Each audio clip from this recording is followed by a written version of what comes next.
Hello, and welcome back to Life Forces Podcast. I am your host, Bianca Giulioni, your astrologer, human design person extraordinaire, here to guide you to living a life that's energized, where you feel like you're fulfilling your purpose and you just feel like everything is flowing. And flow is the theme of today's episode. It's the last part of my 3-part series on my new one-on-one coaching container called Reclaim, Activate, Flow. And if you're just jumping in, you can go back to the Reclaim episode and the Activate episode to get into the vibe of what Reclaim, Activate, Flow is all about. And as we begin this episode, I really want to take a moment to just tap into what this idea of flowing with our energy can physically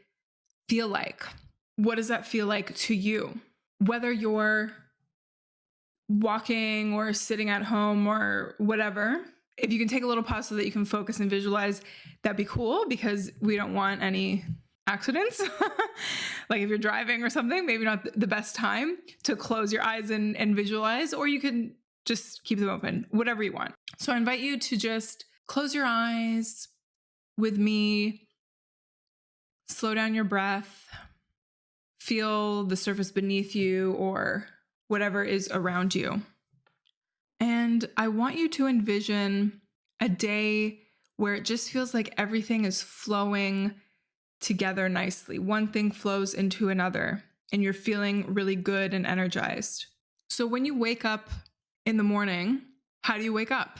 Is it without an alarm? Is it with your favorite song waking you up? Is it with your pet or someone waking you up? Is it early? Is it later? How are you feeling? I'm guessing you're feeling energized because, if it's a good ideal day, you're probably feeling energized. What's the first thing you do in this ideal day? Do you get up and make yourself a tea or a coffee? Do you meditate right away? Do you stretch? What is that? What is that feels really good and nourishing to you? Do you feel clarity? Do you feel sure about how the day is going to go? Or even if you're not exactly sure how the day is going to go, are you excited for the possibilities of life? What would that be like? And as you move through your day, whether you're working or whether it's a day off, do you have lots of time for yourself? Are you hanging out with people that really get you and that bring good energy into your life? Do you feel free? Do you feel abundant? Are you not worrying about money? Are you not worrying about work? Are you just in the moment? What are the emotions and what are the feelings and sensations that you associate with this amazing day where everything is flowing well? Just tap into that. Think about the words or colors or shapes or whatever it is that's associated with that. And when you're ready, if your eyes are closed, you can open them or just come back to earth a little more, whatever you want. I just wanted to open this episode with something a little bit different so that we can connect with ourselves and with this idea of flow and what flow means to us. So to get the wheels turning a little more, I'm going to share some definitions or ideas about flow.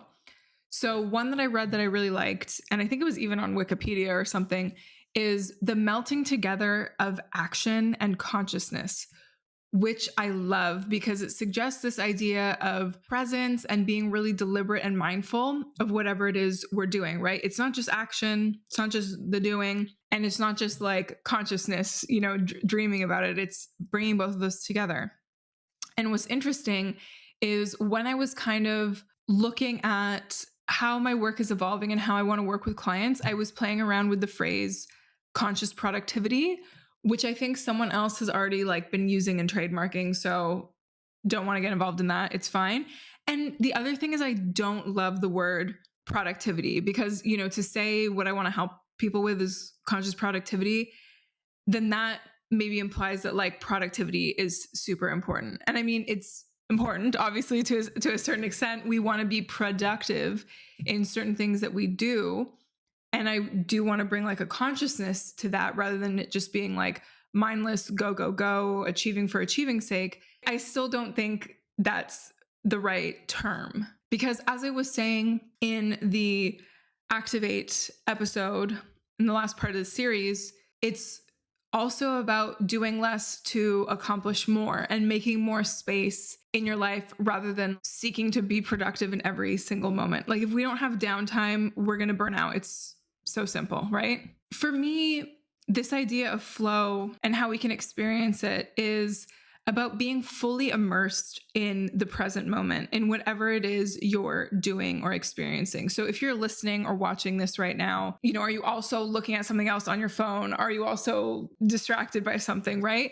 It's okay if you are, but what does it feel like to breathe and be aware of your breath and tap into every word that I'm saying, right? Rather than having the focus scattered. And for me, this is not just about being in flow at work so you can be a better worker and make more money for yourself or whatever, but it can also be about experiencing flow in other moments of our lives. Like I've had amazing days where I don't necessarily have plans, but one thing goes into another. I'm walking and I see someone I haven't seen in a while, and then we end up doing something and blah, blah, blah. Who knows where the day takes us, right? Or you meet people unexpectedly and it's really cool and it feels synchronistic.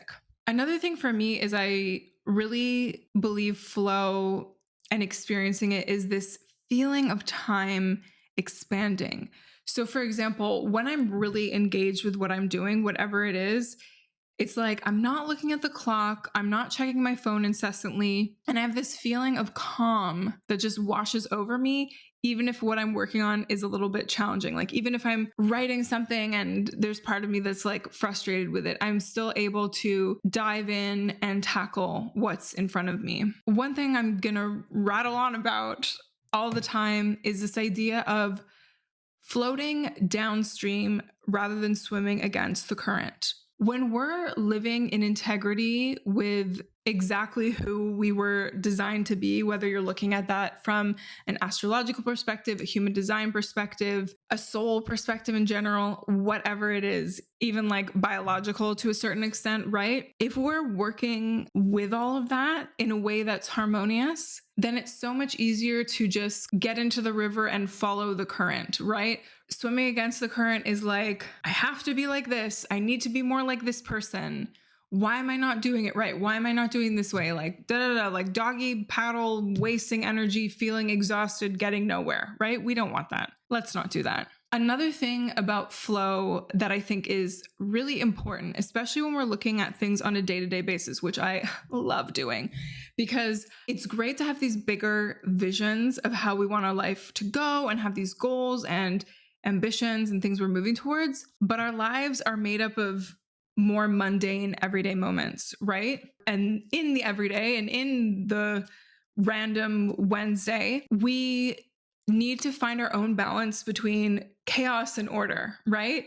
Between total going with the flow with having some structure. And to bring some astrology in here, we can kind of look at those two ends of the spectrum from the perspective of the Virgo Pisces axis, right? Virgo and Pisces are opposite signs. Virgo is a mutable earth sign, while Pisces is a mutable water sign. And Virgo is very much about details, control, precision, and organization, whereas Pisces is about the bigger picture, imagination, and flow. And we need both of those things in our life, right? And we need to, in any given moment, decide what proportions of each that we need. And it's also about creating the containers in our life for flow. And this is going to look a little bit different for everyone. For some people, saying, okay, on Thursday, I'm not going to put anything on the calendar and I'm just going to write.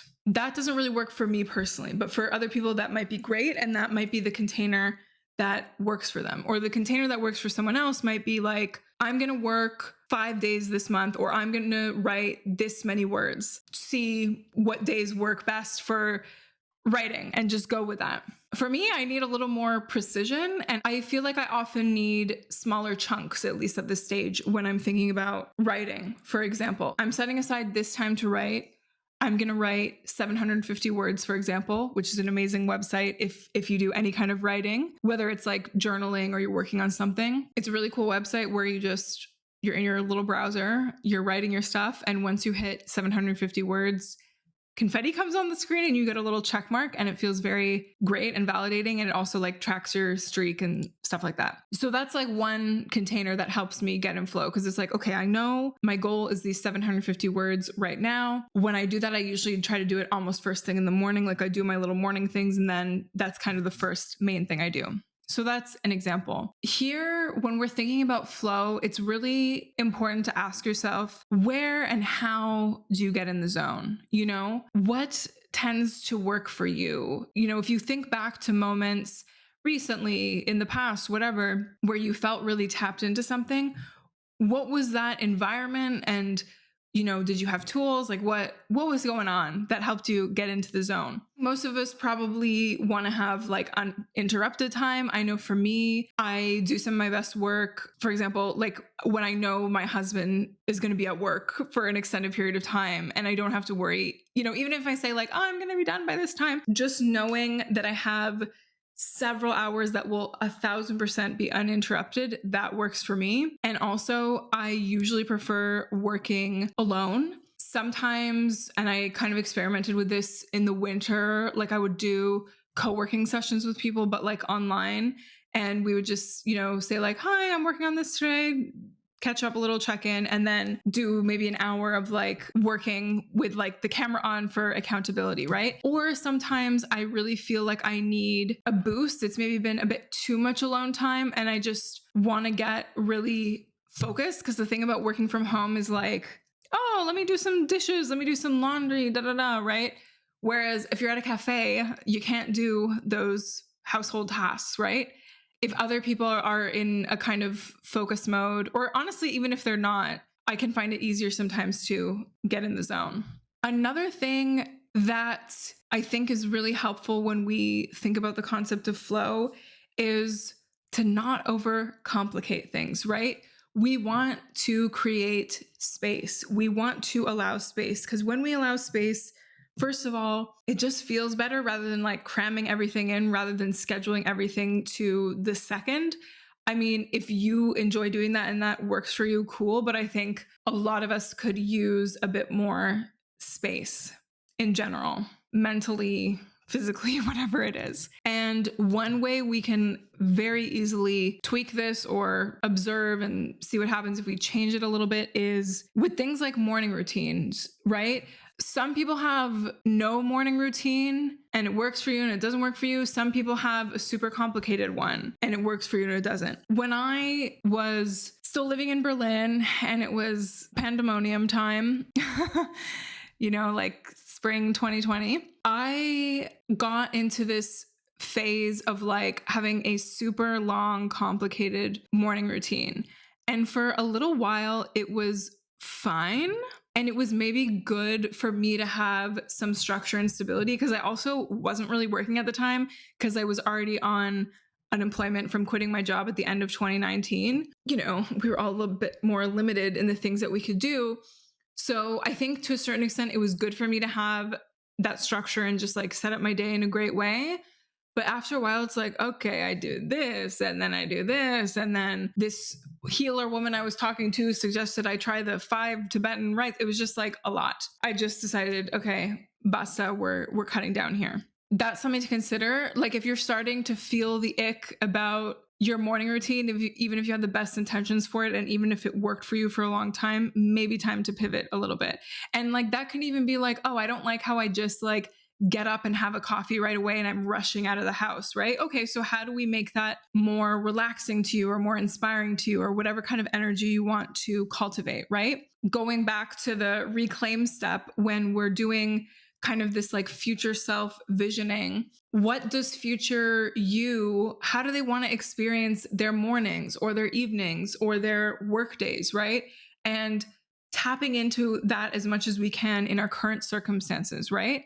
Something to think about. Another thing that really helped me that has to do with human design is learning that I have what's called passive brain. There's passive brain and active brain. And so this makes me a little more inconsistent with things. So anytime I've tried to do something for however many days in a row, it kind of just does not work as good as my intentions might be. Or it's like, okay, I do this for a week and then I really need a break, whatever it is. So learning that, and then also letting myself have some flexibility in my morning routine, for example, or whatever else it is, has felt really good to me. So learning that and kind of adapting that with the rest of your human design, with how your days normally go anyway, is super important.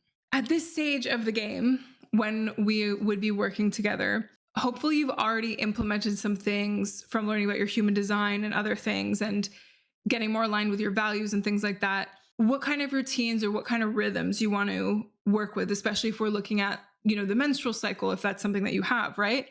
How we want to fit that all in a way that feels good, in a way that's not overwhelming, but exciting to engage with. One thing you can ask yourself, even now, right? Whether or not we work together. So based on your priorities right now and what you want to focus on, how can you refine how you flow through your day? If you're focusing on improving your health, maybe we want to make sure we have time to cook our own meals. We have time to go to the grocery store and buy food, so we're not scrambling, getting something on the go that's maybe not as healthy. We're making space for movement, for exercise, maybe going for a walk in the morning, things like that. Is this a period in your life where you need more structure or actually less structure? Do you need more play? Do you need more rest? Do you need more discipline? All those things are very important to consider and can help you get more in a flow state with life in general. And another thing we look at this stage is how we can flow with life based on the current astrological transits you are experiencing. So essentially, this has to do with where the planets are right now or where the planets are moving in the near future and how they relate to your own natal chart. This is a huge part of how I work with clients, and I've been digging into this deeper and deeper, learning more and more, and it is fascinating and super helpful. Instead of oh my God, I want to work on my health and get a better job and make more money and find the love of my life. Okay, hold on a second. Let's see what significant transits you're going through astrologically and go from there and see if we can refine from there. So we actually can see the needle move on certain things rather than I want to focus on these 5 things and nothing's really happening. Nothing's really moving and shaking. So for example, when I went through my Saturn return a few years ago, for me, I experienced my Saturn return in the 12th house. So it had a lot to do with spirituality, hidden things like the subconscious, and also endings. And I definitely engaged with all of that, whether I wanted to or not, but I'm really happy that I allowed myself to focus on a lot of those things. I definitely got more into spirituality during that time. And also, I think knowing that I was going through this made it so much easier and made it so that there was less resistance coming up in me. Because if you have no idea what's happening in your Saturn return, it can feel really scary and chaotic potentially. But if you understand, oh, okay, these are the themes that might come up, these are some things that could happen, you can prepare yourself, right? To a certain extent. Life will always be a little unpredictable, obviously, but astrology can help. A huge part of flow and flowing with life in a way that feels good is not scattering your energy too much. Maybe someone like a manifesting generator can be very multitasky and can move from one thing to the next pretty easily. And that's what they need to feel good and to feel in flow. But for the rest of us, I would say it can be good to refine things a little bit. And of course, let's not forget that amazing phrase, where attention goes, energy flows, right? So if we go back to our future self, if we go back to the values that we really want to ground into, okay, so from there, what are the things we want to pay attention to? What are the things we want to cultivate? Let's remind ourselves of those honestly every day. so that we can really tap into them. And so the energy can go there. And so that we can expand in those ways that feel really amazing. So that concludes this 3-part series. This was Flow. The whole series is Reclaim, Activate, Flow, which is the name of my new one-on-one coaching container. And if you loved this chat, thanks for listening. I appreciate it. And if you want to learn more and if you want to get in on the beta round, highly recommend it, because essentially it's going to be more than 50% off of the full price when I eventually launch in a couple months. And literally the way I've priced it is like, if you kind of divide it up, because there's 6 sessions, 2 per month, the whole thing is less than I would charge for 6 sessions anyway. And you're getting all this extra stuff and resources and support. So definitely worth getting in on it now. If you want to learn more, you can go to my website, or more importantly, go to the link in the show notes description to book a free 30-minute call with me to see if it would be a good fit for you. And I also want to know what's on your mind, what you want to work on, if you've already thought about your future self and what they're looking to bring in and create. So as always, thank you so much for listening. Thank you for being here. Share this with anyone you think would resonate or it could be helpful to. And as always, if you have a chance to rate and review the podcast, super duper appreciate it. It really is helpful to get the word out there. I'm wishing you an amazing day, week, and I hope that you're able to flow with life in a way that feels good to you. See you next time.